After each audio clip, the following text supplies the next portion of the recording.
primer lugar van a exponer la parte, bueno, los que exponen en contra de la eutanasia, y después una exposición de unos 20 minutos y a continuación habrá otros 20 minutos aproximadamente de exposición de a favor de la eutanasia. Y al final habrá un turno de preguntas, de debate, que esperamos que participe todo el mundo, así que no tengáis vergüenza en esa parte.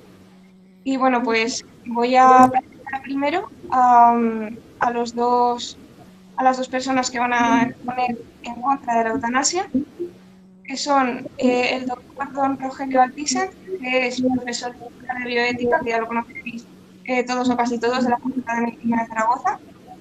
Es también médico de familia en el Centro de Salud de Club Sur e investigador de investigación en bioética del Instituto de Investigación de Aragón.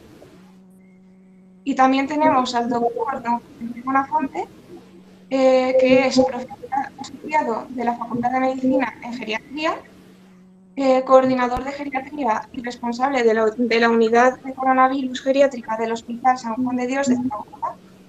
Y luego un apunte que nos ha hecho que, bueno, ya sabéis que nos organizamos una congregación. Y el doctor Altisent nos ha comentado que el doctor Bonafonte fue delegado de la Facultad de Medicina, presidente de delegación del 2004 al 2005, que es compañero, y era un buen apunte comentarlo en este momento. Así que nada, pues les dejo paso a comenzar con el debate. Entonces me toca a mí empezar, ¿no? Tal como hemos quedado. Yo intentaré, cuando me quede un minuto, si no te importa, me haces una señal y así yo abrevio, porque vale, creo que es importante ajustarse. Vamos a ver. El debate sobre la eutanasia tiene dos niveles, que tienen mucho en común, pero que se mueven en planos diferentes. Por un lado está el nivel de la ética y por otro lado el nivel legal. El nivel ético se mueve en el ámbito de las convicciones y de las razones sobre lo que está bien y lo que está mal.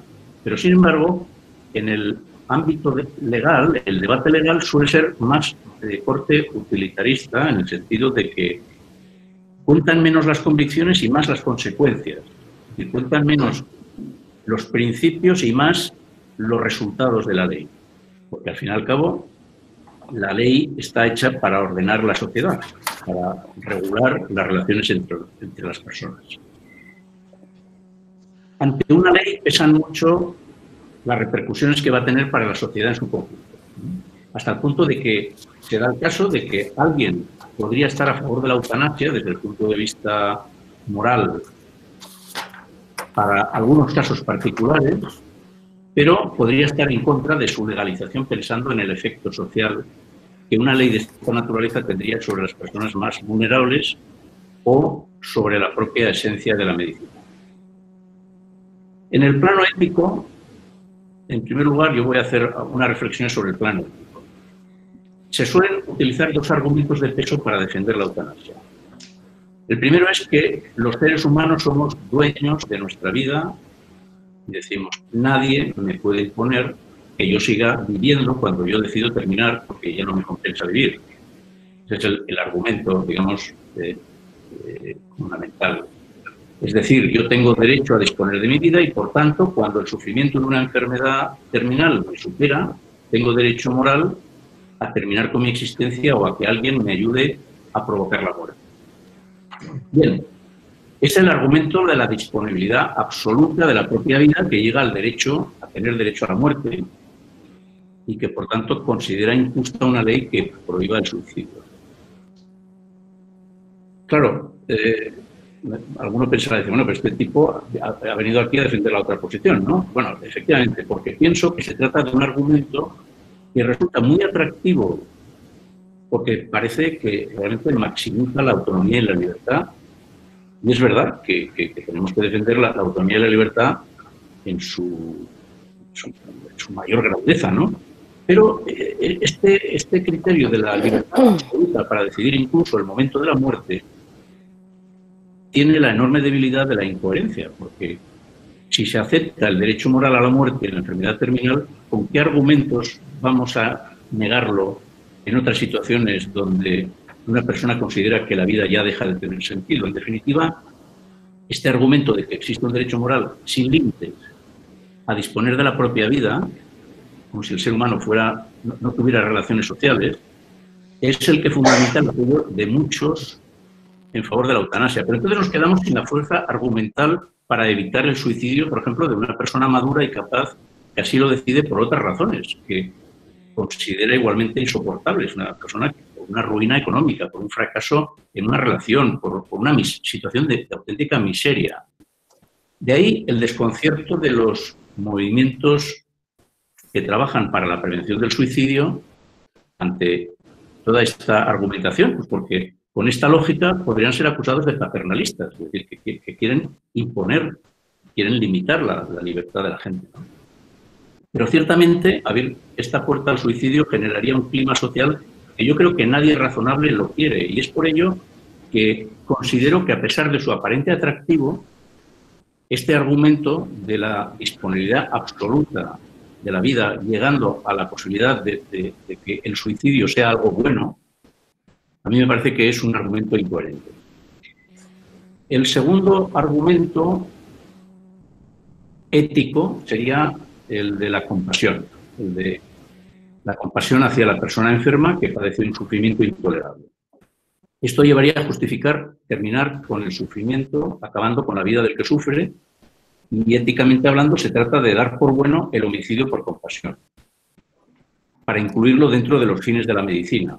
Este argumento, en mi opinión, puede ser muy impactante emocionalmente cuando nos encontramos ante un caso determinado, pues como los que hemos vivido en estas últimas décadas, en los medios de comunicación, pero tiene la gran debilidad, la insuficiencia de que la compasión es algo subjetivo. Es decir, colocar el homicidio por compasión en un contexto de subjetividad es de un riesgo tremendo, porque tanto la vivencia del paciente como la vivencia de los profesionales que le atienden van a estar siempre sometidas al vaivén de las emociones, e incluso vemos que una misma persona, lo digo por experiencia clínica, que una misma persona puede cambiar en el tiempo su vivencia ante el sufrimiento, según la respuesta, por ejemplo, a los tratamientos que recibe, a los tratamientos sintomáticos, o incluso a las circunstancias emocionales, ¿no? Esta es una experiencia relativamente frecuente cuando se tiene años de veteranía profesional, es decir, personas que te piden terminar la vida por el dolor o por otros síntomas intolerables, les ofreces un tratamiento más intenso, les quitas el dolor, le alivias los síntomas, incluso llegando a la sedación si hace falta, y cuando calmamos el sufrimiento cesa la petición de eutanasia. A veces yo pensaba que, bueno, no a veces, sino lo he pensado siempre, o sea, que si yo estuviera en determinadas situaciones de sufrimiento, yo mismo pediría la eutanasia. Lo que pasa es que creo que es un error, socialmente hablando, facilitar ese paso. Es verdad que a veces las cosas no nos salen bien a los médicos, o que el sistema sanitario llega tarde, porque tenemos una sanidad que desde el punto de vista de la medicina paliativa es muy débil. Pero claro, pasar ahí de esa insuficiencia a justificar el homicidio por compasión es una lógica que profesionalmente yo no puedo compartir. Me parece que estas dos son las principales razones éticas que podrían justificar una valoración favorable a la eutanasia, y que son justificaciones que yo respeto, porque en el ámbito de las convicciones, en el ámbito de los principios éticos, creo que es muy difícil discutir. Es que podríamos estar mucho tiempo discutiendo y probablemente pues, no vamos a cambiar de modo de pensamiento, porque son ideas que llevamos ya muy pensadas desde hace mucho tiempo, ideas que llevamos muy maduradas. Y, como digo, en el ámbito de las convicciones, yo creo que a veces hasta es inútil. Lo que pasa es que a mí me ha parecido que me correspondía, quizá por ser profesor de bioética, tratar esta parte más abstracta, que es la de los principios éticos, ¿no? Este me parece que es el auténtico, no es el auténtico debate que hay en este momento en España. En estos momentos el debate no es el ético, en estos momentos el debate en España es el legal. Y creo que hay argumentos de mucho peso para defender que una ley de eutanasia no es buena para nuestra sociedad, por muchas razones. Yo le he dejado a mi compañero, a José Luis Buenafonte, nos hemos repartido por WhatsApp, porque no hemos tenido oportunidad de hablar, pero por WhatsApp nos hemos repartido un poquito el argumentario. Hemos dicho, bueno, yo voy a hablar de los principios éticos y tú hablas de las cuestiones más ético-asistenciales, es decir, del día a día, de lo que se vive en la consulta, de lo que se vive cuando nos enfrentamos a pacientes que están en una situación de sufrimiento extremo, ¿no? Yo creo que en buena medida el recurso a la eutanasia o la petición de eutanasia no deja de ser el fracaso de la medicina de un pobre desarrollo de los cuidados paliativos. Cuando hay medicina paliativa de calidad, esto es algo sociológicamente, es una evidencia sociológica. Cuando hay buenas unidades de cuidados paliativos, los casos de petición mantenida de eutanasia son muy escasos. Y creo que por esos pocos casos... Le queda un minuto. Ya termino. Estaba diciendo que solo por esos casos creo que cometemos un error legalizando una ley de eutanasia, o sea, haciendo una ley de eutanasia como la que ahora mismo está en el Parlamento, que es una ley express, en el sentido, no porque se vaya a aprobar de manera express, en un contexto muy extraño, sino porque creo que facilita o promueve que se aplique la eutanasia en pocos días de una manera, a mi modo de ver, muy poco garantista. Pero bueno, lo dejo aquí porque luego seguramente habrá preguntas y cuestiones y doy paso a José Luis para que hable de los aspectos más asistenciales. Bueno, es mi turno. Nada, simplemente recalcar dentro de lo que ha dicho el doctor Altisent, yo voy a centrarme sobre todo en temas más clínicos, ¿vale? No tanto en temas bioéticos.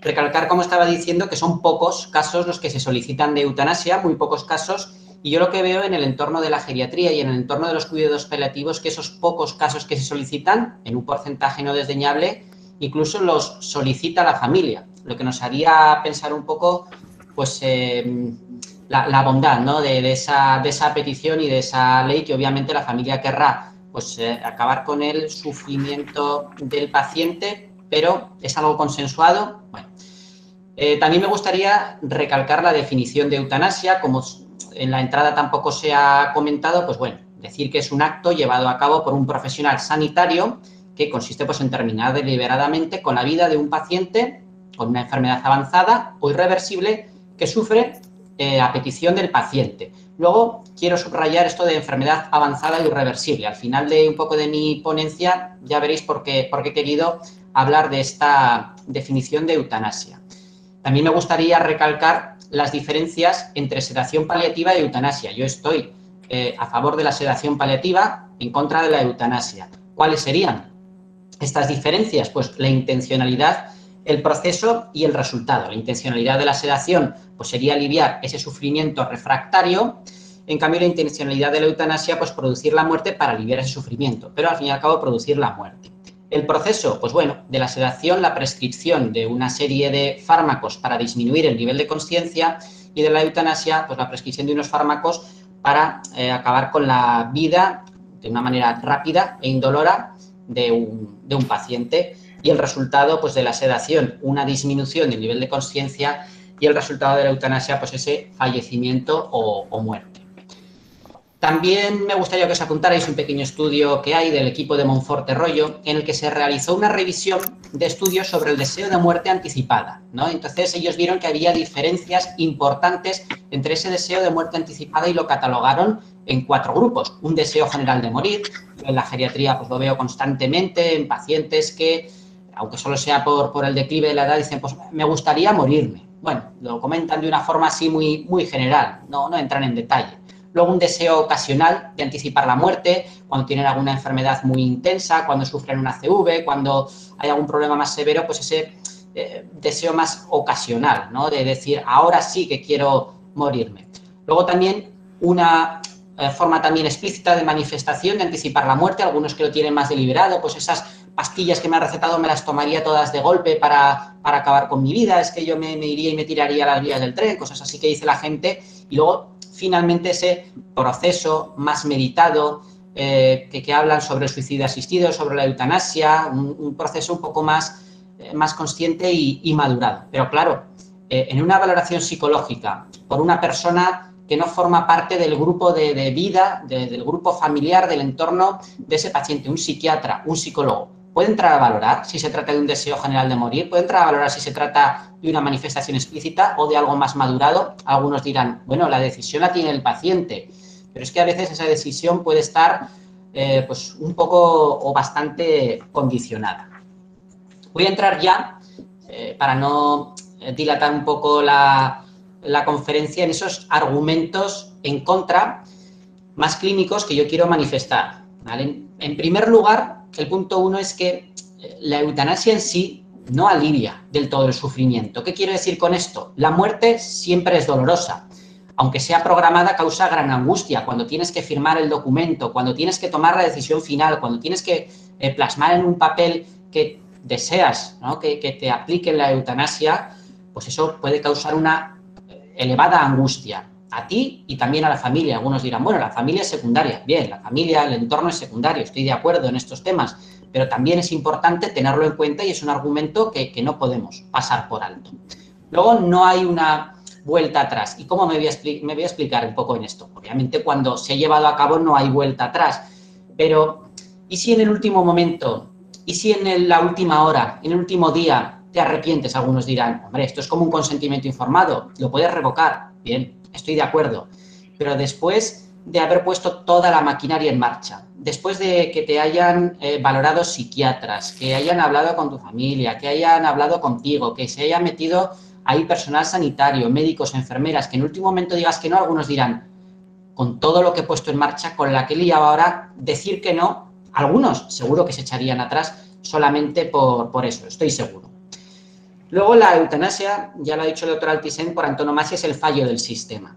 Es el camino fácil. Es duro decir esto, que la eutanasia sea el camino fácil, porque no comprendo que no es fácil tomar esa decisión, obviamente. Pero es que hay otros caminos más difíciles que yo creo que tendríamos que andar y que esos caminos más difíciles nos podrían llevar a evitar la petición de esta eutanasia. Pues bueno, el no encontrar soluciones a un problema que angustia al paciente, pues quizás hay algún paciente que el problema básico para pedir la eutanasia sea la carga que supone a la familia. Bueno, es un problema social. Quizás si aliviáramos esa carga de alguna manera, poniendo recursos sociales, pues podríamos evitar que ese paciente solicitara la eutanasia. Pacientes que dicen, yo toda mi vida he salido por ahí, he conocido cosas, me ha gustado viajar, ahora estoy postrado en una cama, no veo nada, es que no merece la pena mi vida. Bueno, vamos a intentar que ese paciente salga, es complicado, vamos a intentar que haga viajes, es muy complicado, obviamente. Claro, el camino fácil puede ser, bueno, este paciente ya no puede salir, pues bueno, solicita la eutanasia, está en su derecho, pero vamos a intentar que salga, vamos a intentar que tenga una vida, no va a ser una vida plena como la que tenía antes, pero puede ser una vida que puede ser merecida no es la palabra, puede ser más que digna para vivirla si nosotros ponemos la sociedad de nuestra parte. Por eso ese camino difícil tenemos que recorrerlo. Otro punto, otro argumento sería que lo que la ley permite acaba condicionando a las personas, ¿no? ¿Cómo no voy a pensar en quitarme del medio con lo que tengo si esto es legal? Pues eso es algo también que hay que tenerlo en cuenta. Una idea encubierta y no baladí de aligerar los costes sanitarios de estas personas también es algo que bueno, es matizable, pero que hay que entrar en el debate. Menor inversión en investigación, menor inversión en infraestructuras, menor inversión en personal, menor inversión en fármacos, menor inversión en cuidados paliativos. Es mucho más barato y eso es algo que cae de cajón, el iniciar un proceso de eutanasia que el cuidar a una persona en sus últimas días, semanas o meses de vida. Por personal, por fármacos, por infraestructuras, por investigación, etcétera. Algo que bueno, pues que hay que tenerlo en cuenta. Considero también que es altamente discriminatorio, porque las clases más desfavorecidas, las clases sin recursos económicos, sociales, serían las que más recurrirían a ella para aligerar esas cargas económicas familiares. Quizá hay gente que tiene unos buenos recursos socioeconómicos, hay gente que puede permitirse 2, 3 cuidadores, que pueden permitirse pues más medios, que pueden permitirse pues más más objetos, por decirlo así, una mejor silla de ruedas, una mejor infraestructura, y que esas personas pues igual no se lo plantean. Y gente que no tiene ni siquiera para adelantar el dinero de una silla de ruedas hasta que se lo reembolse la Seguridad Social, pues quizás se planteen más en serio el tema de la eutanasia. También pues se convertirá en un negocio. Esto, como todo, se convertirá en un negocio. En otros países ocurre, en Suiza ocurre, clínicas eutanásicas, turistas de la eutanasia, eutanasia a cambio de dinero, es la economía de mercado. Ocurriría porque hay noticias que ya lo indican. Si buscáis en Google, no hace falta buscar artículos raros, veréis que hay turistas de la eutanasia en países pues que la tienen aprobada. Luego también puede llegar a deteriorar esa confianza médico-paciente. Gente que no se fía de las decisiones, o que puede que no se fíe de las decisiones de algún médico, que puede llegar a alienar la mente de esos pacientes pues por razones paternalistas, en algunos casos, y otras veces pues por razones algo más perversas.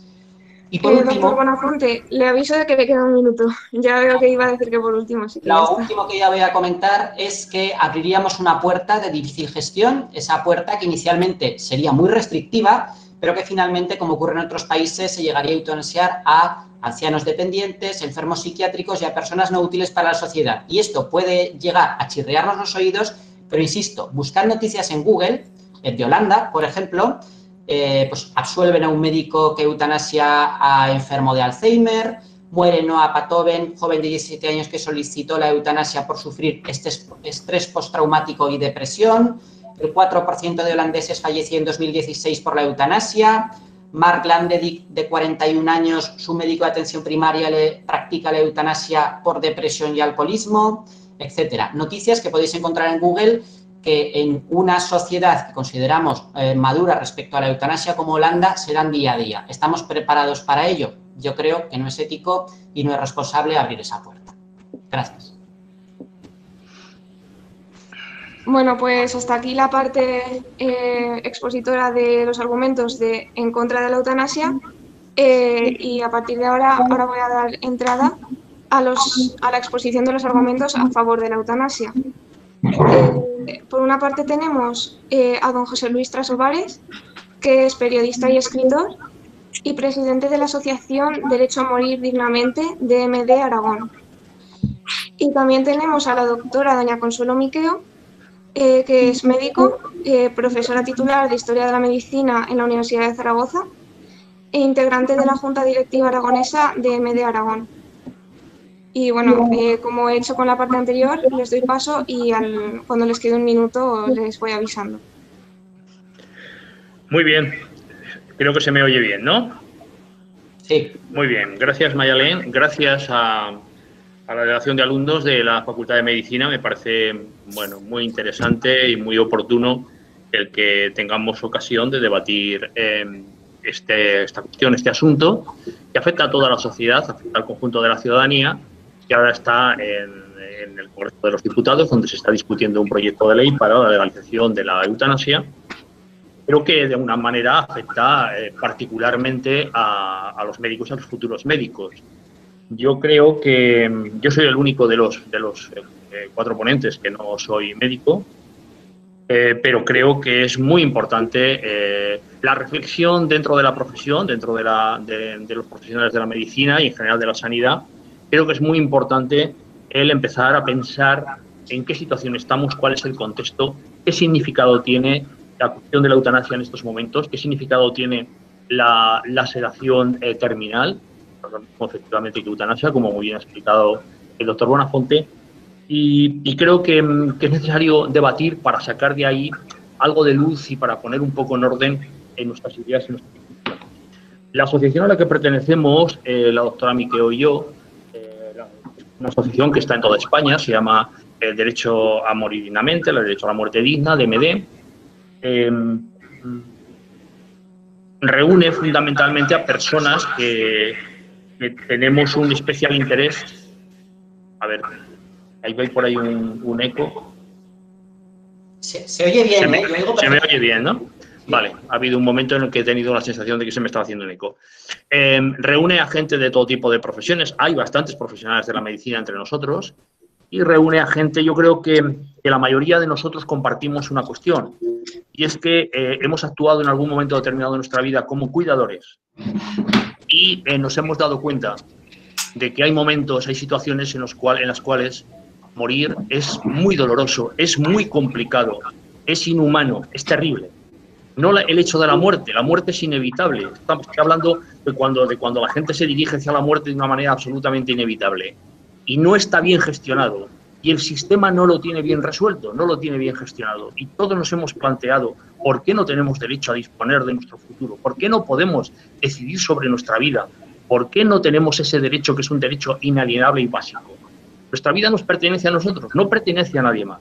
No pertenece al Estado, no pertenece a la sociedad, no pertenece a nuestra familia, no pertenece a Dios, nos pertenece a nosotros.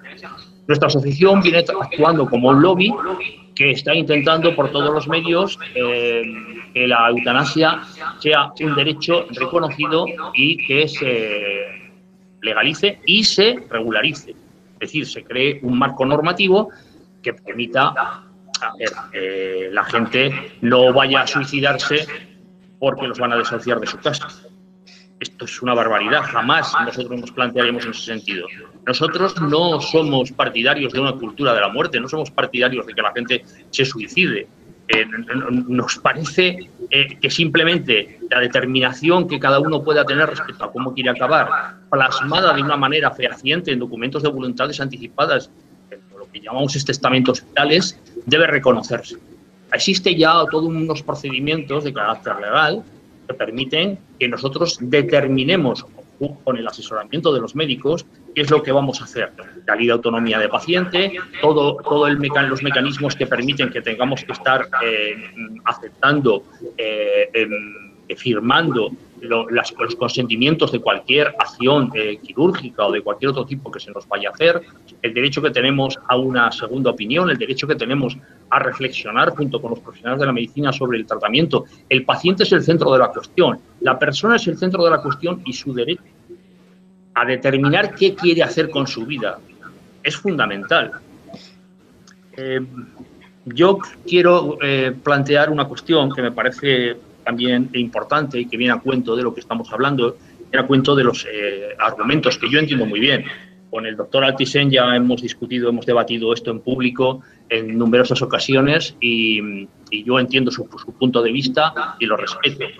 Pero yo lo que me estoy planteando, lo que de alguna manera creo que hay que poner encima de la mesa, y es lo que hacemos desde DMD, es el hecho de que estamos básicamente hablando de morir con dignidad, y de morir con dignidad cuando de todas maneras la muerte o está próxima o es el resultado inevitable de un proceso de enfermedad incurable. No es un fracaso de la medicina el hecho de que la gente se siga muriendo. La gente se muere porque nuestra vida es finita. La medicina ha puesto en pie un montón de actividades, de investigaciones, de recursos tecnológicos y de sabiduría, gracias a los cuales la vida se está prolongando y se está alargando, debido a mejores condiciones sociales, al estado del bienestar, en fin, a todo el tipo de cosas que hacen que la gente tengamos ya en edades medias de promedio muy altas, unas expectativas de vida muy altas. A nosotros nos parece muy bien, a la gente de DMD nos parece muy bien. De la misma manera que somos partidarios de que la medicina siga por esa vía de desarrollo, de investigación, de descubrimientos y que lo haga dotada de los mejores recursos posibles. Todos nosotros, toda la gente que estamos en DMD, somos grandes partidarios, decididos partidarios de una sanidad pública de alta calidad. Por supuesto que sí. Jamás se nos ocurriría pensar cualquier otro tipo de cosa.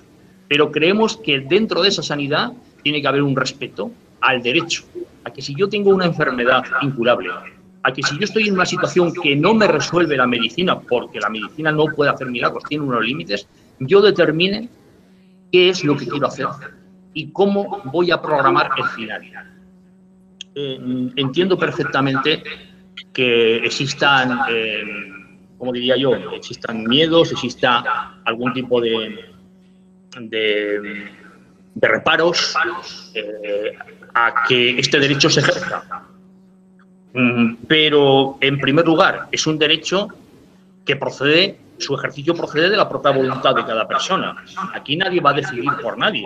Aquí decides tú, decide cada una de las personas qué es lo que quiere hacer.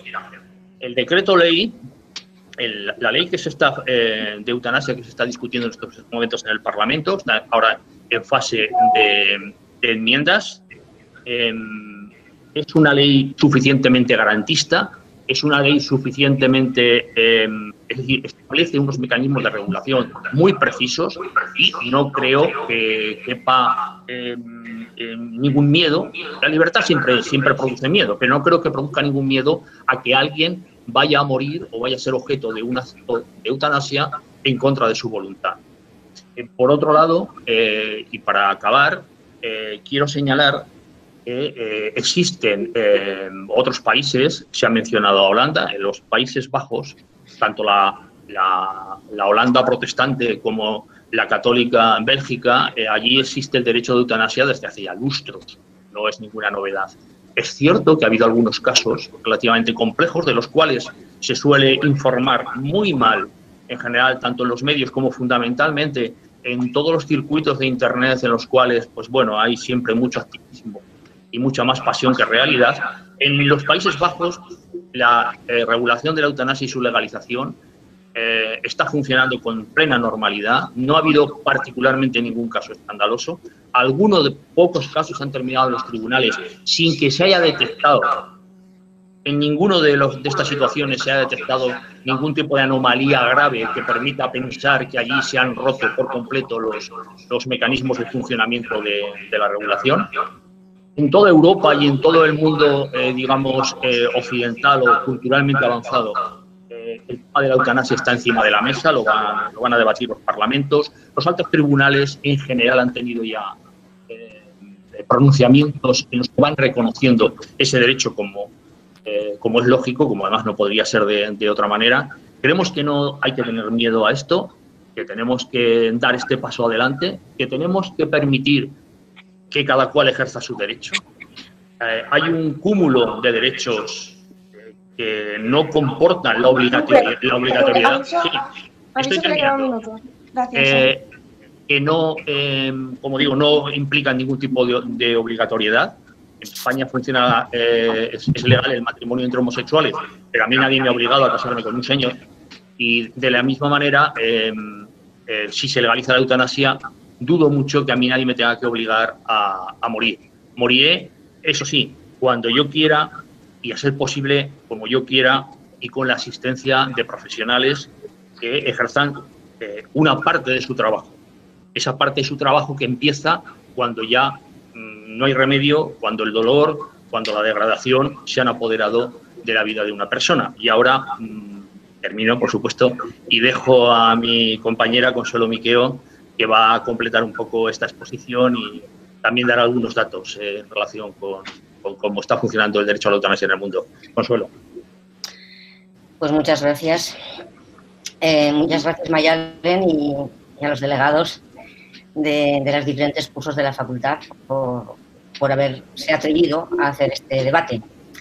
Yo no quería participar en un debate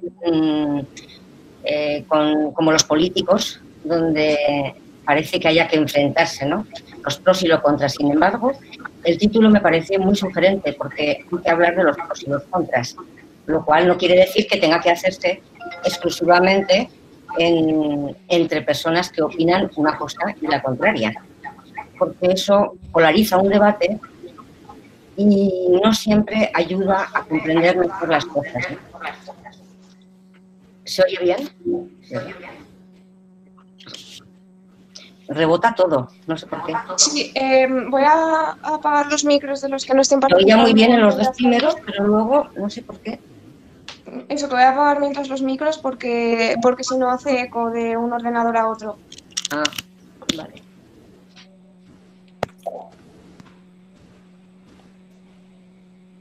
Bueno, pero puedo seguir hablando, ¿no? Sí, ya está. Vale. En fin, dicho esto, me parece que en el debate que hay hay muchas cosas que a mí no me gustan personalmente. Soy profesora de la facultad, me conocéis mucha gente, siempre he planteado y he cuestionado el exceso del punto de vista biológico, biologicista, de la profesión médica, la desatención que tiene por los aspectos psicológicos, culturales especialmente, etcétera. Y bueno, y en esta reunión pues he pensado que el punto de vista de las personas, posibles pacientes y usuarios y usuarias de eutanasia es interesante. Como historiadora de la medicina, hace 2 años emprendí un trabajo, un estudio que consistía en relación con la red de mujeres profesionales sanitarias, y la pregunta fundamental es valorar, intentar valorar, yo desde la historia y desde la eutanasia, el papel que juegan el tejido social, el tejido de la ciudadanía, las asociaciones de enfermos, de familiares, organizaciones políticas de diverso tipo, en la mejora de los sistemas sanitarios. Una pregunta muy interesante en la que mucha gente de diferentes países está trabajando. Y los historiadores hacía tiempo que también estudiamos eso, hemos analizado a lo largo del siglo XX cómo no solo los profesionales sanitarios, sino también las organizaciones ciudadanas, en términos generales, han contribuido a hacer mejoras sustanciales en la organización y en las carteras de servicios y en los presupuestos del sistema asistencial médico.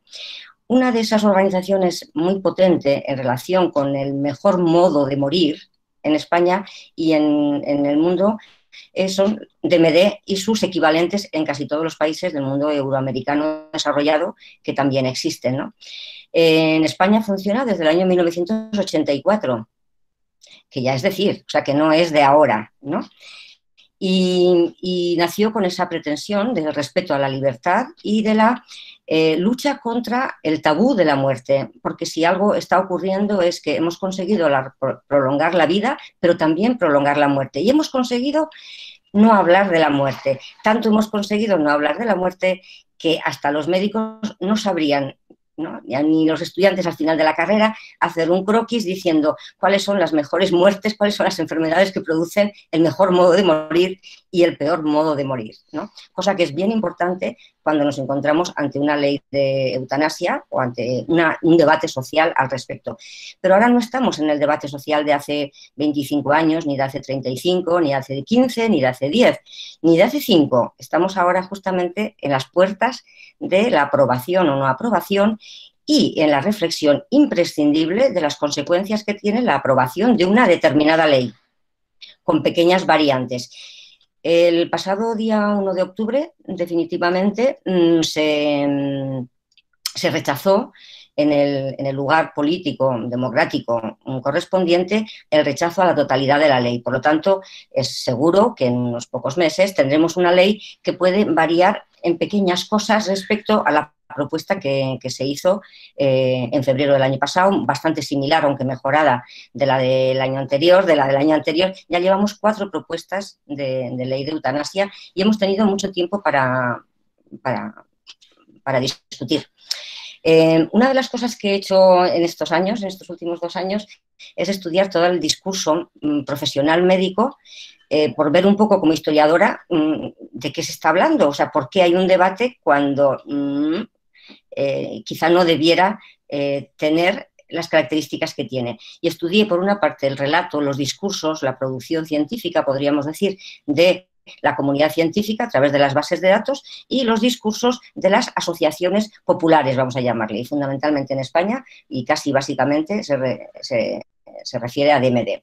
Entonces, lo que comprobé y presenté hace un año a un congreso, a un workshop, pues es que el discurso experto, y voy a hacer una consideración analítica, ¿no?, que tiene mucho que ver por cómo planteamos el debate, que a mí me parece que no es muy interesante, que es el discurso predominante en el mundo científico. Primero, es muy interesante, es interdisciplinar, participan mucho tipo de profesionales, no solamente médicos, antropólogos, sociólogos, juristas, de todas las especialidades, y hay un debate muy diverso. Una cosa que caracteriza en el número es que la mayoría de los discursos fundamentalmente son éticos, ¿no?, desde la ética, desde la filosofía, y muchas veces son discursos no basados en hechos reales, no empíricos, ¿no? Sino de criterios, de principios planteados en unos términos muy poco, muy alejados de la ciudadanía, muy alejados, muy expertos, ¿no? Basados en principios que se toman axiomáticamente como indiscutibles, y la mayor parte de ellos, predominantemente en cuanto al número, están planteados desde un discurso teísta, ¿no? Que parte del supuesto de que la vida en general, ¿no? es la defensa del supuesto de que la vida no nos pertenece y que es divina, ¿no? Y pertenece a Dios, digamos. También parte del supuesto de otro supuesto que también habría que discutirlo un poco, que es la de la supremacía intelectual del experto. Y hay como una minusvaloración absoluta en general en la literatura, en el conjunto de los trabajos a nivel internacional, un desprecio, un deprecio por el punto de vista y las expresiones, los modos de expresarse y de la ciudadanía, ¿no? de quienes van a recibir en última instancia los recursos sanitarios, los recursos médicos, en este caso uno más, muy distinto de todos los demás, por supuesto, pero uno de este tipo, ¿no? Y también se observan diferencias que a mí me gustan, porque me gustan mucho las diferencias en general, y se ven mucho los puntos de vista distintos en medicina de las distintas especialidades, ¿no? Unos tienden a una cosa, a tener una opinión orientada en un sentido y otros en otra. Las organizaciones como DMD, ¿no? Hemos puesto muchísimo, o sea, en contraste con ese discurso, lo que ves en la revista, que se dan 2 números al año, se producen muchísimos documentos, tiene una página web de MD muy interesante que me parece una buena fuente de aprendizaje sobre todo esto, muy interesante. Pues lo que se observa son otras cosas, ¿no? Como por ejemplo un respeto por el discurso y la opinión personal, ¿no? Se ven cosas como un discurso muy basado en los hechos reales, no solo en el análisis teórico de los casos modélicos, ¿no? No trabaja, por supuesto, con la metodología propia de la bioética, sino con un punto de vista más social y antropológico o cultural, ¿no? Disculpe, le aviso de que le queda 1 minuto. Vale, voy a leer y solamente aludo pues a este argumento, ¿no? El del temor a qué pasará, ¿no? La gente no tiene mucho criterio cuando habla y cuando dice, ¿no? Dice, por ejemplo, en DMD usamos mucho los relatos, los testimonios que están recogidos, ¿no? Dice Inmaculada Echeverría, nacida en el 55 y fallecida en el 2007, de esas formas, digamos, del periodo que llamamos de la ilegalidad, ¿no? Dice, ella pedía una inyección que me pare el corazón. Con una distrofia muscular, ¿no? Vivió mantenida, asistida absolutamente y digamos, vinculada, ¿no? Técnicamente a un aparato. Dice, mi vida no tiene más sentido que el dolor, la angustia de ver que amanece un nuevo día para sufrir. Esperar que alguien escuche, entienda y acabe con mi agonía. Lo único que pido es la eutanasia. No es justo vivir así. Esta venía de Pamplona y es de mi edad en concreto. Maribel Aragón Menéndez no padeció de lo mismo, sino de un cáncer terminal. Y ella no pudo tampoco participar o disfrutar de un suicidio asistido, ¿no? De una eutanasia en este caso, porque, claro, falleció hace ya unos años. Ella decía, yo quiero vivir como la que más y me siento viva y tengo unas ganas de estar con mis amigos impresionante. Después de 5 años de un cáncer de ovario, etc. Pero mi cuerpo me avisa de que ya no puede más y he aprendido, insisto, he aprendido a escucharle. No quiero que los médicos decidan sobre mí ni sobre mi libertad. Yo me coloco, y como yo, muchísima gente en DMD, en esta posición. En mi vida, en mi cuerpo, mando yo, ¿no? Por otra parte, esto no es nuevo en España. En los discursos que veo ahora, yo ya soy muy mayor y los reconozco, ¿no? Son muy, muy similares a los que vivimos hace 35 años hace 40 con motivo de los anticonceptivos, ¿no? Del divorcio, del no divorcio, del divorcio después, del aborto. hemos pasado de una etapa en la que el aborto no se podía ni pensar en ello, a un aborto, por supuesto, digamos, basado en los supuestos que son similares a los de la eutanasia hoy, ¿no? 3 supuestos, siempre es así, con la mediación y los informes de los expertos médicos para tomar la decisión, con una profusión de asistencia de interrupción voluntaria del aborto en clínicas privadas más que en las públicas, por la objeción de conciencia de los profesionales, ¿no? Y también, como ya se ha nombrado antes, el matrimonio homosexual, algo impensable, y en todos estos casos creo que no se han producido ninguno de los terrores, ¿no? De las amenazas un poco apocalípticas, ¿no? De los que hemos hablado aquí. Yo donde veo amenaza es en la dificultad de aplicar, en la dificultad de garantizar el derecho a recibir la eutanasia a quien lo solicite de acuerdo con el procedimiento que regula la ley. A mí me parece muy interesante hablar ahora de la ley y si tengo algún minuto decir simplemente que en Holanda, datos concretos. En el último año del que tengo informe... Tendría que ir terminando, que el tiempo sí. Ha terminado ya.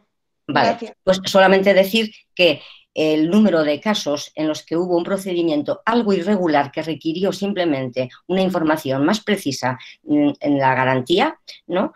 Solamente fueron 6 casos de los 6.126 eutanasias que se practicaron en Holanda, de acuerdo con su ley, en el año 2018. Y que el 80% de ellos ocurrieron en su domicilio, en su casa. Nada más. Muchas gracias y disculpas por alargarme un poco más. Bueno, muchas gracias a los 4 ponentes. Antes de dar paso a la ronda de preguntas, quería comentar una cosa, y es que muchas gracias también a los ponentes que han comentado, que nos han dado las gracias a la delegación por organizar este taller, pero quería recalcar que en realidad este año es el primer año que la delegación y EIMSA Zaragoza nos hemos unido para organizar todas las actividades que se hagan para los alumnos durante el curso. Así que en realidad eso, recalcar que es una actividad tanto de la delegación como de IMSA.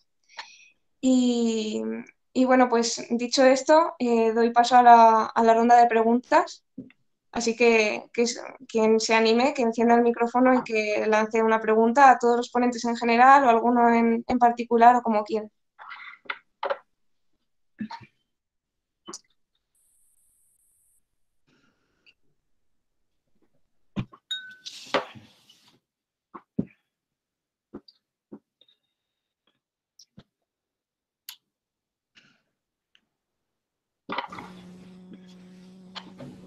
Espeso silencio. Disculpe, ¿puedo hacer una pregunta? Va dedicada a José Luis Buenafonte. Usted ha hablado de los cuidados paliativos y de la decisión y de la sedación y de esforzarnos para mejorar la calidad de vida de un paciente. Pero si un paciente está sedado con una conciencia disminuida y él sabe que va a morir, o bueno, o más o menos lo intuye, la familia también lo sabe, la muerte está cercana, ¿de qué mejora de calidad de vida estamos hablando? Es decir, ¿de qué esfuerzo? Si realmente, bueno, para mí, en mi opinión, en ese momento ya la calidad está ausente. A ver, la sedación en cuidados paliativos se da cuando fracasan todas las demás técnicas médicas. Imagino que a lo que te referirás será pues cuando un paciente está sedado, ¿qué más nos da? ¿Sedarlo o ya pues, acabar con su vida? Imagino que esa es tu pregunta, ¿no? A ver, si esa es tu pregunta, esto son temas sobre todo bioéticos. Pero claro, antes de llegar a la sedación paliativa hay fases. O sea, hay personas que antes de tener que llegar a esa sedación pues solicitan la eutanasia. Ahí es donde debemos actuar para que no lleguen ellos a querer bueno, pues que se acabe con su vida. Pero vamos, estos son decisiones bioéticas. Nosotros, vamos, yo en mi opinión creo que si acabas con el sufrimiento de una persona bajando el nivel de conciencia, si esa persona no sufre, pues bueno, va a fallecer en las próximas horas o días, no se va a alargar. Pero acabar con la vida de una persona, eso yo creo que ya es un debate más bioético que médico en este caso. Pero sobre todo tenemos con los cuidados paliativos que intentar evitar que se llegue a ese deseo de acabar con la vida, que no hablamos de las últimas horas o los últimos días de vida, porque recalco, una sedación paliativa, pues cuando inicias una sedación paliativa de una persona, la supervivencia es estamos hablando de horas, un día, 2 días, porque esa persona, pues prolongar más la vida con una sedación paliativa muy pocas veces ocurre. No sé si Vale, entiendo, gracias. Bueno, ¿puedo añadir solo una cosa al respecto? Porque la pregunta me ha parecido particularmente interesante en la medida en que efectivamente plantea una situación contradictoria. E insisto, quienes hemos estado atendiendo en los últimos meses, semanas, días, a personas a las que queríamos especialmente, hemos visto, hemos sufrido, hemos padecido junto con quienes estaban muriendo. Y es que hay un extraño tabú relativo al hecho de que se mantenga pues, un corazón funcionando y una serie de actividades orgánicas ya muy elementales, con independencia de todo lo demás, y como si el hecho de que eso se mantenga supusiese algún tipo de beneficio, de ganancia, incluso desde el punto de vista moral o desde el punto de vista de una sociedad que lo que pretende es que alguien esté vivo por el mero hecho de estar vivo. Y la vida es otra cosa. La vida es otra cosa completamente distinta. Es decir, para cuando se llega a la sedación terminal, que efectivamente es cuando ya una persona se la deja completamente inconsciente y que aguante lo que sea, hasta entonces, y a pesar de los cuidados paliativos que nadie desdeña, desde el MD no paramos de apoyar a los ESADE, a los equipos de soporte y asistencia domiciliaria, que nos parece que hacen una labor fenomenal y estamos con ellos y nos parece que eso se debe desarrollar y que debe haber protocolos de cuidados paliativos y de sedación terminal más desarrollados y más robustos. Pero bueno, hasta llegar a la sedación terminal es necesario pasar por semanas, meses, no días, no pocos días, porque una persona que va a durar solamente unas horas, un día, 2 días, lo que está es en estado agónico, no está en un estado terminal. Es lógico. Y es una pregunta que yo os hago a vosotros, que los dos sois médicos, a José Luis y a Rogelio. ¿Es lógico que una persona esté agotando semanas, meses a veces, sin ningún tipo de esperanza, salvo que los fármacos hagan algún efecto y al menos no sufra tanto? Nos parece que a esta persona hay que dejarle la opción de que elija, de que pueda determinar qué es lo que hace. O sea, vamos, lo contrario a veces raya en lo que podríamos denominar casi tortura. ¿Qué sentido tiene? ¿Qué sentido tiene una persona que ya no tiene ningún tipo de esperanza porque tiene una enfermedad incurable? Yo tuve que acompañar a mi mujer, a mi esposa, a una persona vital y maravillosa que murió hace ya 11 años, y con un cáncer incurable desde el primer momento, desde el primer diagnóstico. Y bueno, o sea, fue una experiencia horrenda para ella, que lo vivió como una experiencia horrenda, y para mí, sinceramente, nos pareció algo terrible. Tuviese que estar agotando las fases hasta llegar al último momento. Y os digo una cosa, mi mujer en un gran hospital de agudos de esta ciudad, de Zaragoza, murió consciente, que es una aberración fabulosa, porque el especialista que le tocaba no se atrevía a incrementar las dosis de los fármacos para no producirle una parada cardiorrespiratoria. Imaginaos, para no producirle una parada cardiorrespiratoria a una persona que estaba muriéndose de un cáncer con metástasis. O sea, increíble. Yo en fin, esto no es una cuestión estrictamente bioética, querido Buenafonte, no es una cuestión estrictamente bioética. Yo creo que la bioética se va a tener que ocupar ya de asuntos mucho más complejos, desarrollados, referidos precisamente al avance tecnológico, en materias diversas, en las que no voy a entrar ahora, de la genética hasta otras, no quiero entrar ya más ahí, pero que la bioética sí que va a tener un gran papel. En esto de lo que estamos hablando, hay que ir a lo concreto, hay que ir a lo específico, y hay que ir a respetar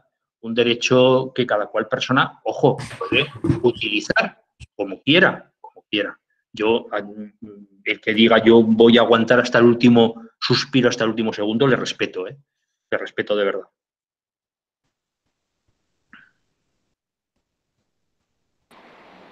Doctor Althuysen, creo que está hablando, pero si quiere hablar, enciéndase el micrófono, que lo hemos tenido que desconectar para que no hubiera interferencias.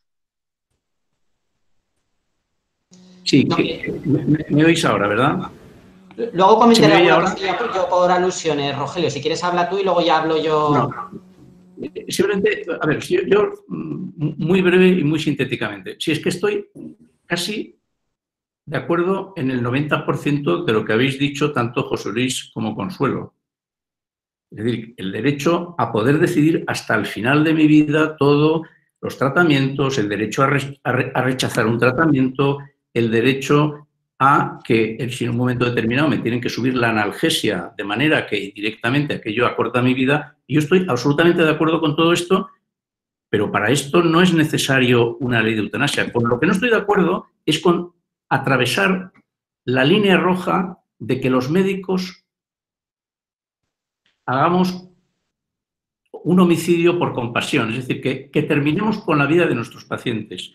Porque yo considero que, si ahora dejadme acabar el discurso y ya os paso, porque considero que una de estas características se convierte en un mensaje social que en el fondo es un chantaje hacia los más débiles y a los ancianos. Es decir, a la gente que lo está pasando mal, con una ley de eutanasia le estamos diciendo, oiga, deje usted de hacerse el pesado, deje usted de ir de vacaciones a su familia, deje usted de ser un gasto inútil, tenemos la solución para su problema, una solución indolora. ¿Sabéis? No sé si lo sabéis, pero el Partido Comunista Portugués se pronunció en contra de la ley de eutanasia en Portugal precisamente porque decía que la ley de eutanasia iba a ir contra los más pobres, contra los más débiles. Es que ese es el gran argumento. A mí me parece que ese es el mayor argumento en contra de legislar la eutanasia como se está pretendiendo. Cuando resulta que todo esto que habéis planteado, que tú, José Luis, planteas, o sea, el caso este tan tremendo que tú me has contado de tu esposa, eso no hubiera ocurrido con una buena unidad de cuidados paliativos.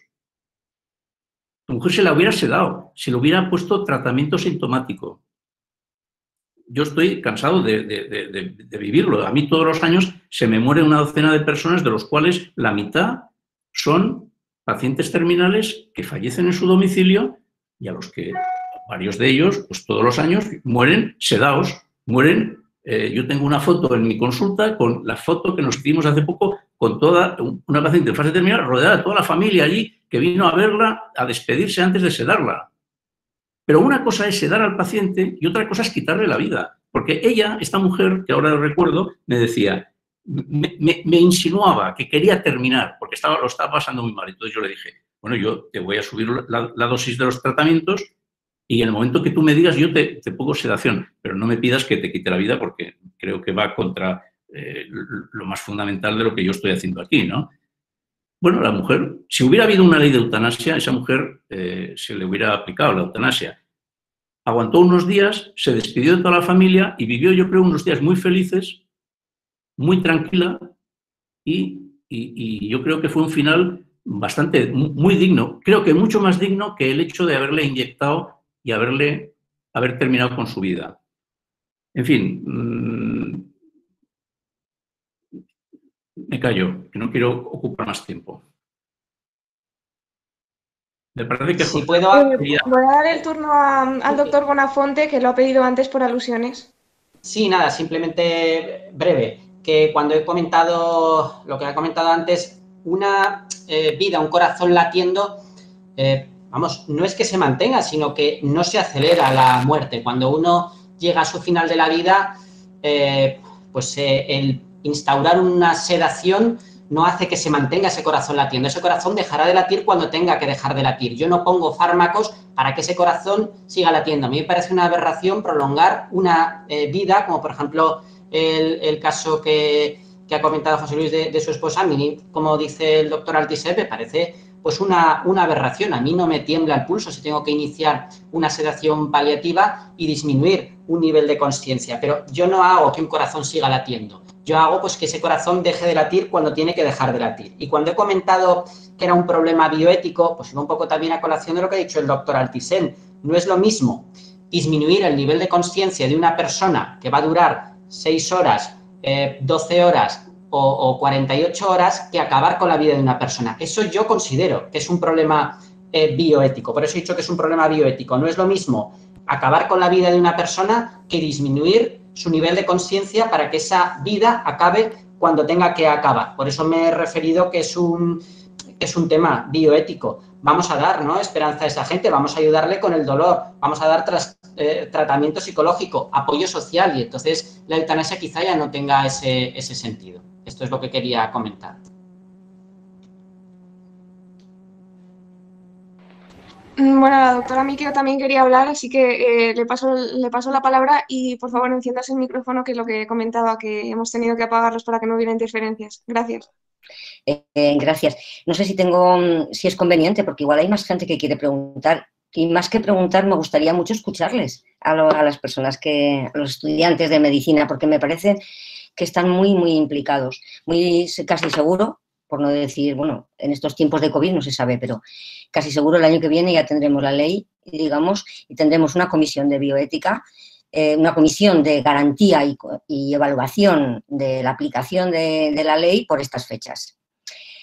Si nos fijamos como en otros países, el 80% aproximadamente de los médicos responsables y por lo tanto solicitantes de eutanasia, después de haber escuchado, ¿no?, ahora lo hablamos un poco más si acaso, a los que quieren, el 80% son médicos de atención primaria. No hay razones para pensar que en España vaya a ser algo diferente. El 50% de los estudiantes de medicina van a ser médicos de atención primaria.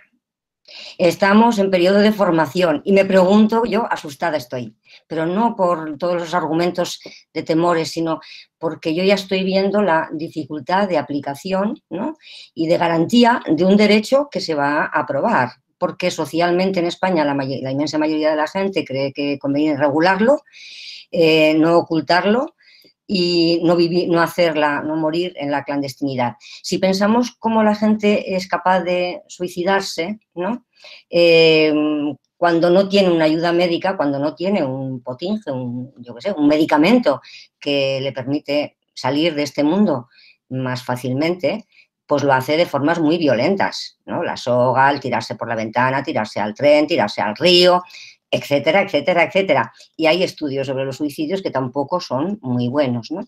Bien, cuando yo pienso en la aplicación de la ley, me pregunto, ¿qué saben los estudiantes de medicina, qué saben los médicos de atención primaria sobre la nueva ley? ¿Qué es lo que probablemente va a acabar siendo, ¿no? ¿Cuánta gente hemos leído la nueva ley, ¿no? Si yo tengo en cuenta las charlas y el estudio y el trabajo que he hecho en estos años, difundiendo el documento de voluntades anticipadas, que es el documento en el que una persona puede decidir eso que decía Buenafuente, y que decía la estudiante, la limitación de la vida, o sea, uno puede limitar, ¿no?, el esfuerzo terapéutico, lo que antes se llamaba la eutanasia pasiva, a voluntad, porque las leyes de muerte digna del año 2011, o sea, que no es de ahora, es del año 2011 de Aragón, y la del 2010 de Andalucía, que fue la primera, y la del 11 de Navarra, y la de otras muchas regiones, pero no todas, ¿no?, establece muy claramente cuál ha de ser la mejor terapia, la mejor atención médica y enfermera, ¿no?, y de los servicios sanitarios a las personas en situación terminal o en situación de necesidad de cuidados paliativos. Eso ya está regulado, eso ya está hecho, o sea, nos falta más recursos, por supuesto, y nos falta una actitud algo diferente de la que aquí estoy oyendo por parte, digamos, de los de en contra, ¿no? Que no solamente están en contra igual de la eutanasia, sino tampoco siempre están discutiendo la dosis. No, si es que no tiene tanto dolor. Oiga, por favor, ¿no? Que el sufrimiento.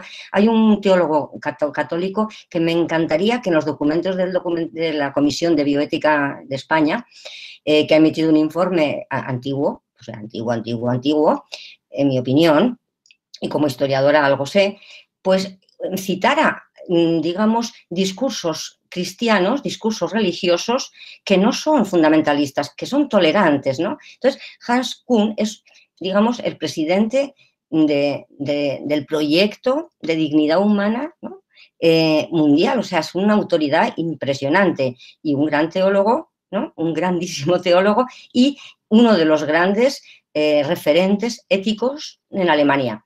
Y él lo tiene clarísimo. O sea, el primer deber de un cristiano, y yo soy atea profunda, que practico con profundidad, el primer deber de un cristiano es disminuir el sufrimiento, sea el sufrimiento porque no tengo trabajo, porque no tengo la casa que necesito o porque no tengo el final de vida que quiero tener y que necesito. Entonces, el sufrimiento, ¿por qué? Y él dice, el libro en el que lo estudia, que es muy interesante, se llama Una muerte feliz. Y en ese sentido es muy importante porque no es una muerte dulce, ¿no? Como decía Simone de Beauvoir, la filósofa existencialista, que hizo un análisis muy primario, muy temprano y muy interesante sobre la muerte de su madre, ¿no? Este Hans dice muerte feliz y es muy bonito como refleja lo que es el sentido, el adjetivo feliz, ¿no? Feliz porque para un cristiano feliz, que yo no lo soy, pero tengo muchos familiares y amigos y amigas, mayores muchas veces, que son muy cristianos y practicantes, la felicidad, digamos, de encontrarse con Dios, del paraíso terrenal, ¿no? de esa Arcadia, ¿no? De ese mundo, de ese cielo, ¿no? De ese, algunos vivido como el encuentro con sus seres queridos o con Dios, etcétera. Una muerte no dulce en el sentido que decimos otros, ¿no? Una muerte no bien planteada, no bien programada, no bien atendida, no permite hacer las cosas bien, ni permite a alguien salir de este mundo bien, ni permite a los que se quedan cerrar bien esa despedida. A mí me parece muy grave, o sea, me parece gravísimo que no se facilite, que no se tolere. Ahora la ley lo va a permitir, probablemente, ¿no? Bien, pero una vez que lo permita la ley, desde que la ley permitió, ¿no?, el derecho al aborto hasta que mucha gente, hasta que dejó haber gente que protestara porque no conseguía acceder, pasaron muchos años. A mí me preocupa ese tiempo, ¿no? ¿Cómo lo vamos a hacer los nuevos profesionales de la medicina, no? ¿Vamos a contar con ellos o no vamos a contar con ellos? No lo sé. Bueno, pues doy por finalizada la pregunta. Una buena ley de cuidados paliativos, para que la medicina paliativa se enseñe en las facultades de medicina. Y a mí me gustaría que los de la DMD lucharais, igual que habéis luchado para la ley de eutanasia, por una buena ley de cuidados paliativos, que es una vergüenza que los políticos de todos los signos de este país lleven 20 años intentando sacar una ley de cuidados paliativos y no han sido capaces. Bueno, estamos en ello, Rogelio, estamos en ello. Lo que ocurre, a ver, estamos en ello, pero no solamente en relación con los cuidados paliativos, que a mí me parecen muy importantes, y vuelvo a deciros que nosotros hemos tenido muy buena relación con la gente de los equipos de soporte a domicilio, pero bueno, lamentablemente en estos momentos, y la pandemia lo está poniendo de manifiesto, la sanidad pública española, que es la que tiene que echarse encima todo, prácticamente todo, porque la sanidad privada no es precisamente no tiene una gran estructura ni una gran fortaleza en nuestro país, salvo en casos muy, muy, muy concretos. La sanidad pública, pues, ¿qué le vamos a hacer? Ha perdido mucho músculo. Eso ya lo estamos viendo. Ahora mismo, tanto en esta primavera como ahora en el otoño, la pandemia nos está dejando otra vez, en fin, como se suele decir, patas arriba, ¿no? Por eso yo antes comentaba que desde el DMD la defensa de la sanidad pública y la necesidad de más recursos la estamos defendiendo, y por supuesto, hombre, el número de equipos que hacen cuidados paliativos con los enfermos en casa, que es la mejor manera que tiene la gente efectivamente de morir, no ir en un hospital, sino en su casa, con su entorno, con su familia, pues esos equipos nos han parecido siempre y nos siguen pareciendo escasos, sujetos todavía a unos horarios que les impiden seguir actuando en ciclos de 24 horas y los 7 días de la semana, que por nuestra parte no va a quedar, ¿eh? O sea, aunque se apruebe la ley de eutanasia, el tema de los cuidados paliativos sigue estando ahí encima de la mesa y vamos a seguir. No nos parece que haya una contradicción entre las dos cuestiones, en absoluto. Entre otras cosas porque hay mucha gente que antes de que llegue a pedir la eutanasia va a estar necesitando, estoy pensando en enfermedades incurables o enfermedades degenerativas, va a estar necesitando prácticamente desde el primer estadio de su enfermedad de los cuidados paliativos, sí. Eso no tengáis ninguna duda, Rogelio. En eso vamos a coincidir. O sea, esto no se puede quedar ahí abandonado. Ni esto, ni una medicina de calidad y un desarrollo que permita a la gente sobrevivir a las enfermedades y vivir lo mejor posible, por supuesto. Disculpe, creo que quería también añadir algo a la doctora Miqueo, pero vamos a tener que dar paso a otras preguntas. Así que doy paso a 756-388, que ha pedido turno hace un rato. Hola, buenas tardes. Quería hacerle una pregunta a la mesa, y es que estamos hablando de eutanasia y parece que lo único que se nos viene a la cabeza es una situación de una persona que se va a morir, que tiene mucho dolor, tiene una enfermedad que llegado a un punto va a llegar a su fin, y eso se puede como solucionar por cuidados paliativos. Entonces quería preguntarles cómo plantean la eutanasia en el caso de una persona que no tiene una muerte inminente, que es una persona que tiene un sufrimiento crónico, ya sea físico, que pudiera solucionarse por paliativos, o a lo mejor psicológico, que ha probado terapia, ha probado psiquiatra y no se soluciona ese sufrimiento psicológico. O a lo mejor es una persona que por el motivo que sea, sus circunstancias vitales han cambiado y ya no tiene sentido su vida, ya no quiere seguir viviendo. Entonces, la pregunta que quería hacerle a la mesa era, pues en primer lugar, ¿qué le opinan de la eutanasia en estas circunstancias? Y en segundo lugar, ¿cómo podrían enfocar, cómo podrían devolver a esa persona, sobre todo para la parte en contra de la eutanasia, qué solución proponen para devolver a esa persona las ganas de vivir? Bueno, por nuestra parte, a ver, la cuestión es bastante simple y está bastante medida en estos momentos del debate que tenemos. Primero, la eutanasia se pide precisamente para las personas que tienen por delante una, digamos, temporada relativamente larga, es decir, aquellas personas cuyo pronóstico sea de que no se van a morir al día siguiente. Aquí a veces nos confundimos porque hemos hablado de sedación terminal, que esa es la que se le aplica y es legal y forma parte de los derechos ya consagrados por leyes autonómicas y yo creo que por la propia ley de autonomía del paciente, a que la gente que ya va camino de la muerte tenga una sedación terminal, que le eviten los últimos días, semanas o incluso el último mes, o en fin, esto hay que ver las condiciones de cada cual, ¿no? Porque cada caso no es igual, pero la eutanasia es cuando no sea esta circunstancia, sino que una persona, por ejemplo, pues tiene una enfermedad neurodegenerativa y está empezando y puede vivir unos cuantos años, pero esos cuantos años serán un deterioro sistemático y constante. Eso es la eutanasia y eso es lo que se va a regular y a legalizar.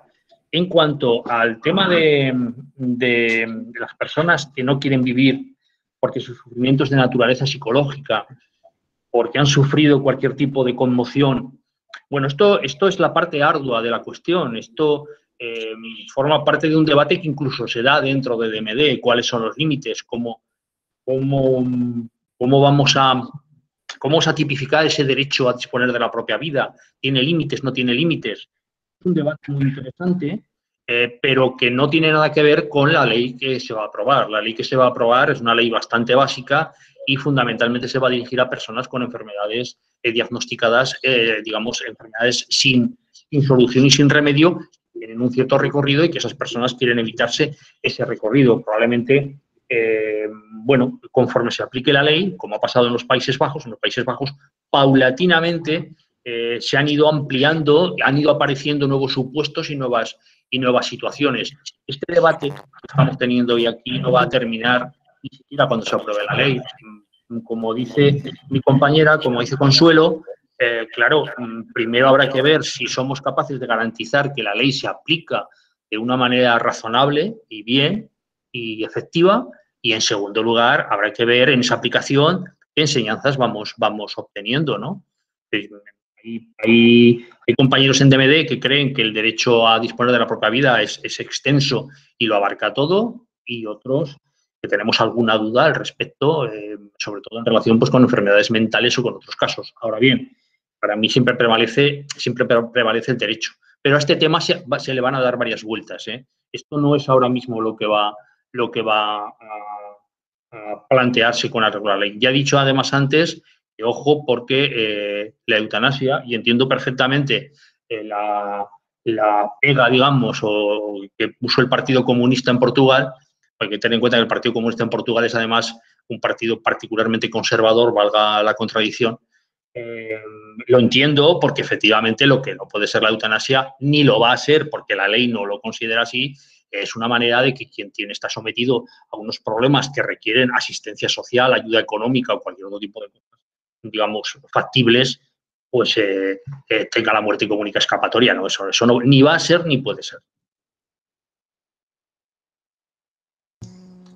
Bueno, yo quiero comentar respecto a esta pregunta, decía, ¿qué se puede hacer, ¿no? Con esas personas que no tienen una enfermedad incurable y una etapa final de su vida? Pues bueno, habría que aportarle un tratamiento psicológico, un tratamiento psiquiátrico de calidad, prolongado en el tiempo, un apoyo social, un apoyo emocional, recursos económicos, solidaridad social, recursos sociales, todo eso es lo que hay que hacer.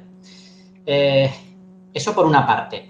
La segunda parte de la pregunta, ahí está esa puerta abierta que se quedaría. Porque, ¿por qué tiene que tener una persona derecho a querer acabar con su vida por una enfermedad terminal y no puede tener también una persona derecho a acabar con su vida porque tiene una depresión? El mismo derecho sería, ¿no? Entonces, al principio, la ley de la eutanasia sería muy restrictiva, pero poco a poco se iría abriendo, como está ocurriendo en otros países. Entonces, ese derecho que simplemente se dejaría reducido para aquellas personas que tuvieran una enfermedad incurable, neurológica o oncológica, al final terminaría siendo pues, por trastornos psiquiátricos, por depresiones, por demencias leves, como está ocurriendo en otros países. Ese es el peligro de dejar esa puerta abierta, porque el mismo derecho, y es que es así, el mismo derecho tiene para querer acabar con su vida una persona en una fase oncológica terminal que una persona que no esté en una fase oncológica terminal. Se ha hablado en varias ocasiones del aborto. Hoy en día, y esto pues puede chirriar en muchos oídos, en España aborta quien quiere. Y es así. Entonces pasaría lo mismo con la eutanasia. Bueno, no sé si alguna... Vale, la doctora Miquel quiere intervenir. Iba a pedir brevedad en las intervenciones para poder dar paso a otra pregunta. Sí, se lo pregunto a Bonafonte. Es que me sorprende mucho lo que dice, porque yo me he leído los informes anuales y no, es que no hay esa información. Los informes anuales los hacen los comités, digamos, de garantía, el equivalente a los comités de bioética que hay aquí, creo que serían otros, ¿no? Entonces no hay datos, hay informaciones, bueno, rumores y desinformaciones, pero de verdad no hay datos acerca de eso, no hay temor, no tiene que haberlo, porque no hay datos, ¿no? Que solamente 6 casos hayan tenido que pedir más información de cómo fue el procedimiento, porque quizá no cumplió con todos los requisitos de 6.000, pues yo creo que nos debe tranquilizar, ¿no? Y Holanda no es necesariamente menos delincuente en general como pueblo que nosotros, ¿no? Consuelo, tú sabes que están publicadas, hay publicaciones que hablan de la vertiente resbaladiza como evidencia sociológica, pero como evidencia con datos, como evidencia sociológica. En Holanda se aplicó la eutanasia a varios cientos de personas que no la habían solicitado, personas con demencia, etc. Y eso está publicado, pero además tengo que...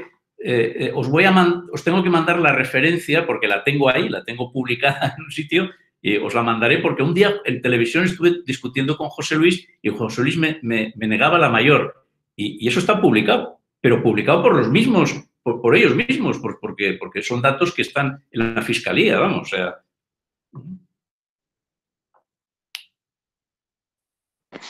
Bueno, pues voy a dar paso a la siguiente pregunta, que es de Paula Dubón. Hola, buenas. Yo quería plantear que, bueno, en el momento que la eutanasia la están planteando ustedes como un deber, pero en el momento en el que una persona tiene derecho a ejercer ese deber, ese derecho, perdón, no se puede convertir también en un deber. O sea, yo me pongo en situación de una persona o de mis abuelos mismos en sus últimos meses de vida. el hecho de que ellos hubieran tenido la opción a solicitar la eutanasia también se convierte a lo mejor para ellos en tener la obligación de pedirla, aunque no, o sea, no sé si me estoy explicando, que al final alguien se puede sentir con el deber de solicitar una eutanasia, pues está siendo una carga para su familia, para todo su entorno, y que al final lo que de primera se está planteando como un derecho, al final puede acabar siendo algo a lo que una persona se sienta obligado por sus circunstancias, porque puede estar perfectamente justificado, pero eso no implica que tú lo quieras. Pero sin embargo, pues al final la presión... Bueno, me he explicado un poco mal, pero creo que se ha entendido la pregunta. Pues, ¿puedo? Sí, sí. Es una pregunta importante, porque podría ocurrir.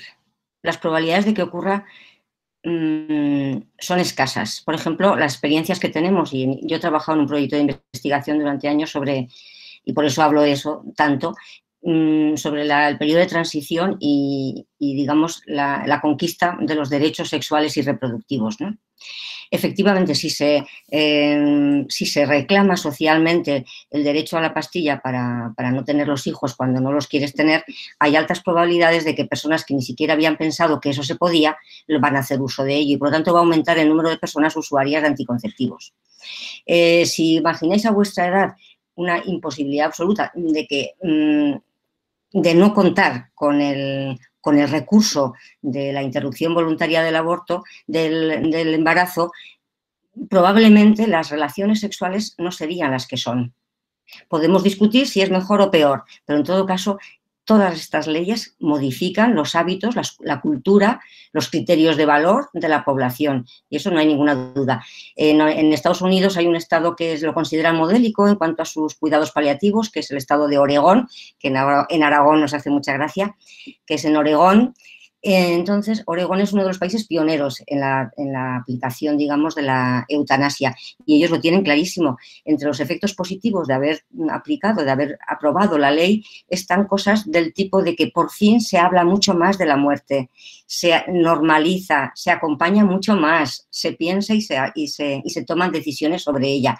Eso es liberador para la inmensa mayoría de las personas.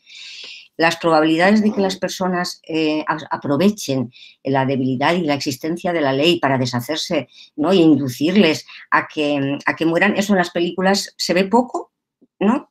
Y en la realidad yo creo que mucho menos.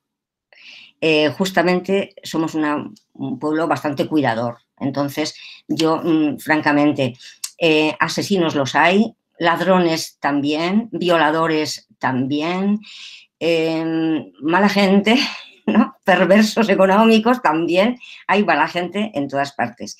Y eso, pues, esta ley no lo va a cambiar, pero tampoco va a cambiar, digamos, por ejemplo, yo personalmente diría que he educado a mis hijos, solo tengo 2 hijos, no son 5 como éramos nosotros con mis padres, ¿no?, ni 8 como eran mis padres con sus hermanos.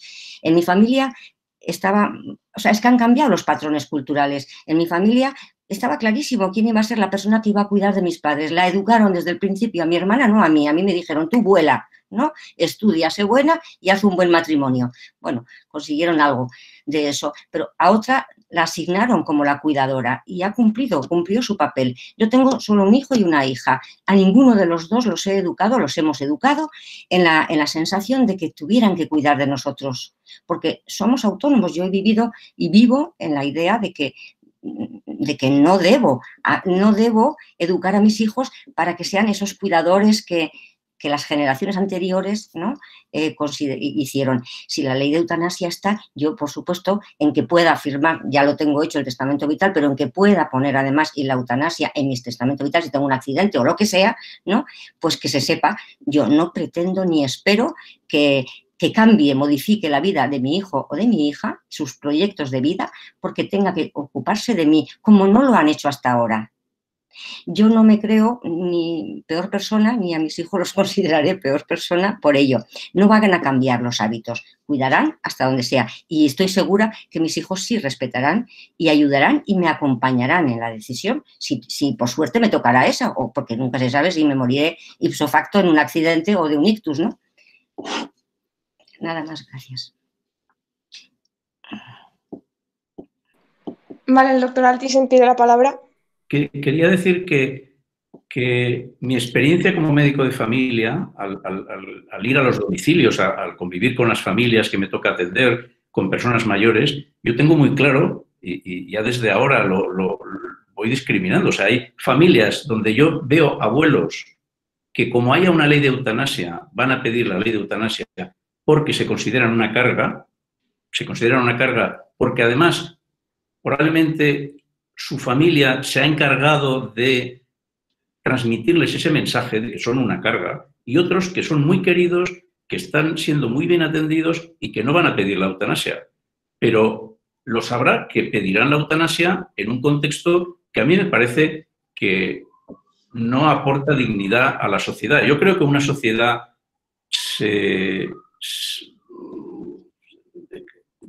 es digna en la medida en que cuida de la gente más vulnerable. A mí me parece que el mensaje, por eso estoy en contra, porque me parece que el mensaje de una ley de eutanasia es un mensaje negativo hacia la gente más débil.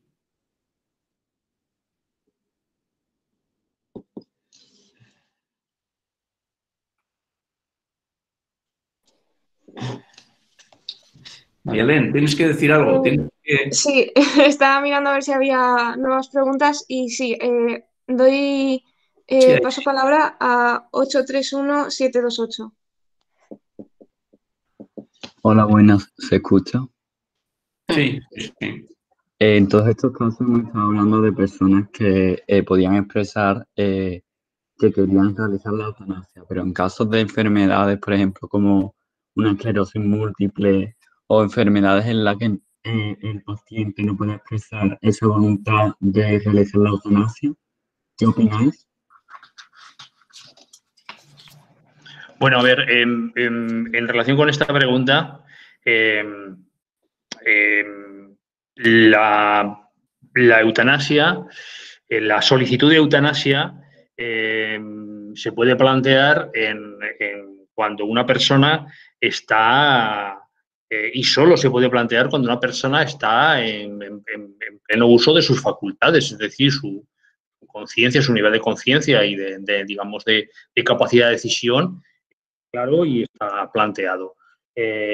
Para eso existen los documentos de voluntades anticipadas, como su propio nombre indica, anticipan el deseo de resolver esa situación mediante una situación que sea, mediante una eutanasia, bien sea una persona que tiene una esclerosis, bien sea una persona más complicado, está siendo, incluso en los Países Bajos, la aplicación en los casos de Alzheimer, pero bueno, son situaciones en las cuales tú elaboras, planteas una solicitud de que, llegado a determinadas circunstancias, quieres que se te aplique la eutanasia, y aunque en ese momento no puedas expresarte ya, has nombrado a un representante que actúa en tu nombre y que, digamos, que pone en marcha el mecanismo de evaluación, de valoración que te permitirá ir a una eutanasia. Es decir, no se trata, por eso, Rogelio, yo hoy siempre pongo en cuestión, porque no me he encontrado esa información en ningún lugar serio, ojo, en ningún lugar serio, por internet corren todo tipo de historias, pero en ningún lugar serio me he encontrado que en Holanda o en los Países Bajos en su conjunto haya habido cientos de casos en que la eutanasia, gente que no lo quería, vamos, eso no figura en ninguna fuente seria y contrastada que haya al respecto, ¿no? Tienes que haberlo pedido, tienes que haber hecho un documento de voluntades anticipadas. Ya se hace un documento, ya existe la posibilidad de registrar cualquiera de nosotros, como usuarios de la sanidad pública, un documento de voluntades anticipadas. Hay un registro al respecto y en él precisamente ya se avanza pues tu rechazo a determinados soportes vitales y a determinadas cosas que pudiesen haber aparejado un encarnizamiento terapéutico. En el caso de cuando se aplique la eutanasia, lógicamente digamos, el deseo de beneficiarte, entre comillas, de ese derecho, lo va a plantear quien sea documentalmente. Eso no vale el que una persona esté ya cao y en ese momento alguien en su nombre y sin mediar ningún tipo de documento diga que hay que hacerle la eutanasia. Eso no funciona así ni va a funcionar así.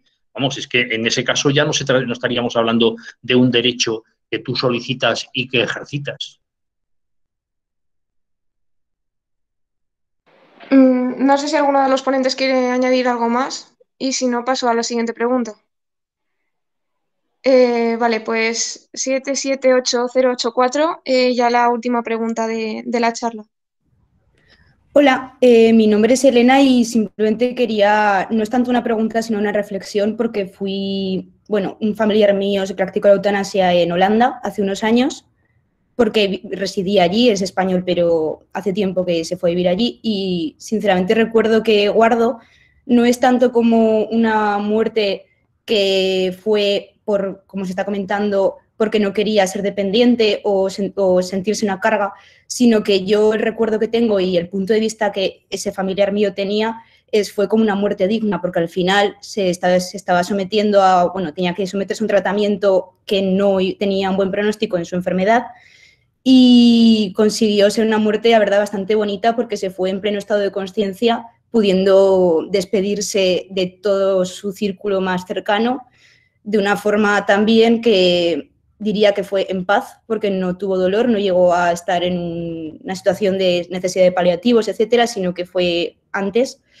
Y entonces, en cuanto a este debate, me da la sensación de que siempre nos estamos centrando, o las opiniones que yo he escuchado se centran mucho en, sobre todo, el sentimiento de sentirse una carga, y que yo creo que como estudiante de medicina, la perspectiva que tendríamos que tener hacia estos pacientes también es de la empatía, ¿no? Porque al final, si una persona no quiere experimentar todo lo que viene siendo una muerte llena de agonía, de dolor, y que también sus familiares van a sufrir más viendo a un paciente, a una persona querida que va a estar en una cama sin poder moverse, sin poder ni siquiera tener conciencia de lo que está ocurriendo y deseando la muerte, creo que eso tampoco sería por nuestra parte empático, negando lo que viene a ser la muerte digna. Entonces, que simplemente queda ese punto de vista de que a mí no me parece tanto que el debate de si esos pacientes sienten como una carga sea en la eutanasia, sino necesidad quizás de un sistema de seguridad social que cubra todo lo que viene siendo, pues, que no haya desigualdad económica en personas que no puedan asumir ser dependientes en sus familias, o abordaje psicológico de personas y tanto familiares que sean cuidadores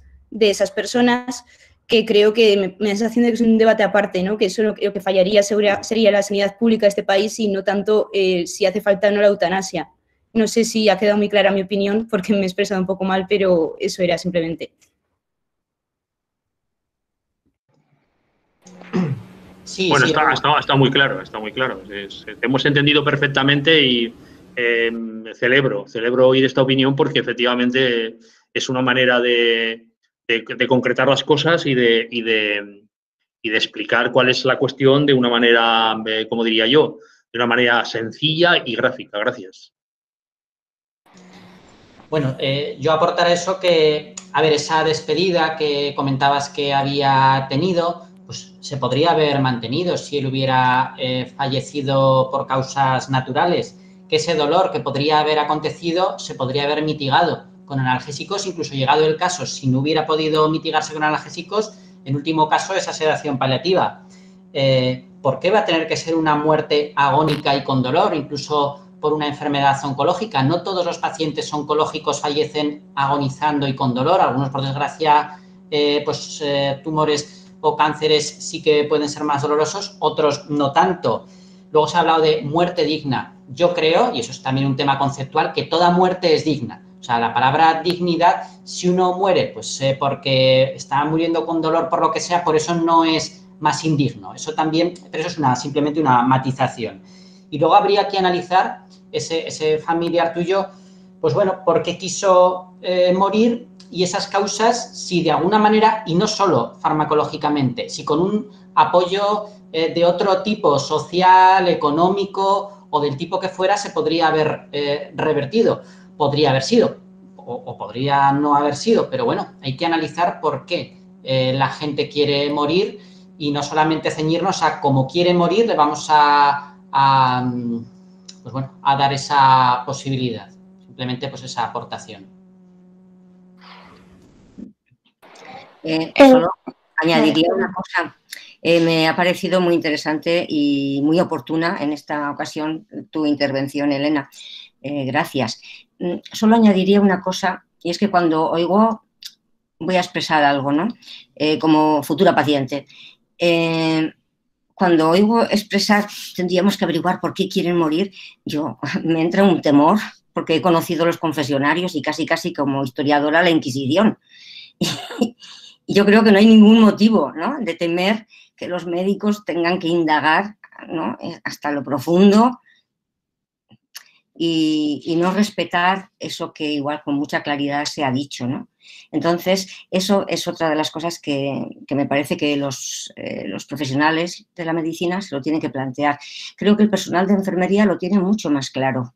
Eso también es muy interesante, ¿no?, observar cómo se forman los equipos, que generalmente es con un médico y una enfermera, y generalmente ha sido una médica y una enfermera, y bueno, y nada más, que me parece que el respetar ¿no?, intuir, pensar que puede haber personas que sean distintas de nosotros, o sea, de los médicos que son objetores o que no creen en esto, que sospechan siempre, me parece que como profesionales de la medicina los pacientes nos merecemos un respeto, ¿no?, en el sentido de que quizá esta persona, me guste o no, debe ser atendida como si me gustara, eso es lo que plantea, ¿no?, sin grandes sospechas, ¿no?, porque si no, pues estamos como ahora, en la ilegalidad, teniendo que comprar productos por internet de malas maneras o optando por soluciones, pues los octavos pisos son estupendos, los puentes también, etcétera, ¿no?,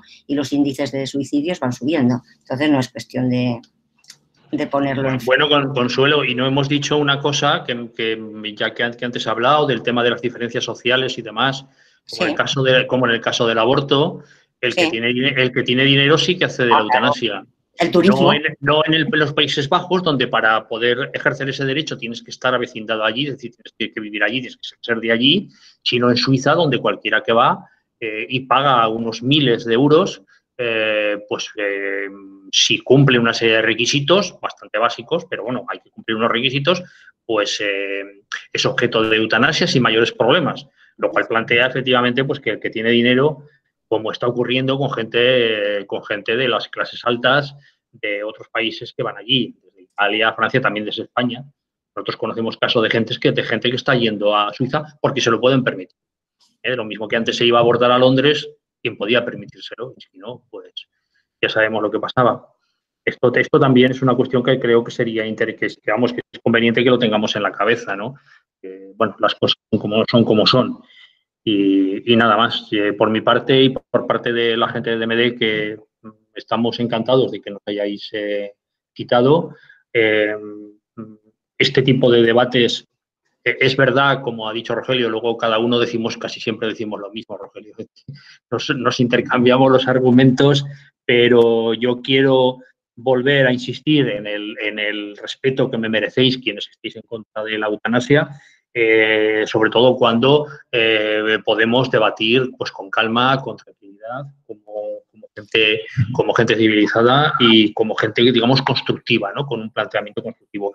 Gracias a los organizadores de este debate y, bueno, estamos a vuestra disposición siempre que lo queráis. Muchas gracias.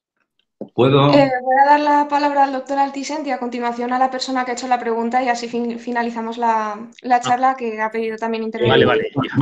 Pensaba que estábamos acabando. Para ir cerrando ya como José Luis, o sea, yo quiero contar una cosa muy rápida. A mí me planteó una herida tremenda cuando era residente ver morir a una persona ahogada. Es decir, ver a una persona asfixiada, muriendo. Y viendo que la gente no hacía nada y que daba bocanadas como un pez. O sea, aquello a mí me marcó de tal manera que dije, aquí tiene que haber algo, tenemos que hacer algo esto no puede ser, esto no es buena medicina. Y bueno, y entonces, estoy hablando hace muchos años, empecé a meterme en los ambientes de la medicina paliativa, que entonces eran incipientes en España, y bueno, y luego yo creo que afortunadamente en España se ha ido desarrollando la medicina paliativa en grupos, en determinados núcleos, pero en estos momentos a mí lo que me duele de esta ley de eutanasia, entre otras cosas, es que si se aprueba dentro de 4 días, en un contexto bastante peculiar, dicho sea de paso,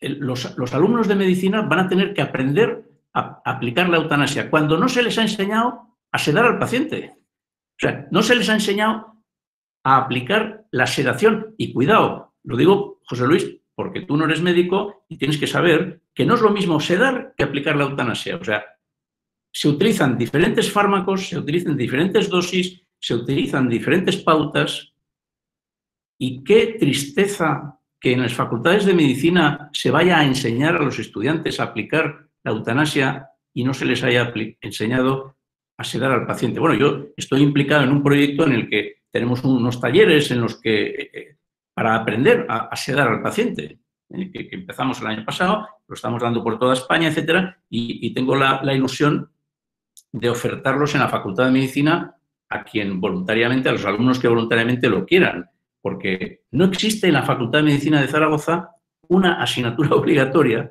de medicina paliativa, existe una optativa, como si eso fuera opcional, es decir, como si tratar al enfermo terminal y aliviarle el sufrimiento fuera una cosa opcional, cuando es la primera obligación que tenemos los médicos. Entonces, por eso a mí me parece que es empezar la casa por el tejado, por montar una ley de eutanasia. Ya está. Vale, pues doy la palabra a la persona que ha hecho la pregunta y ya con esto finalizamos.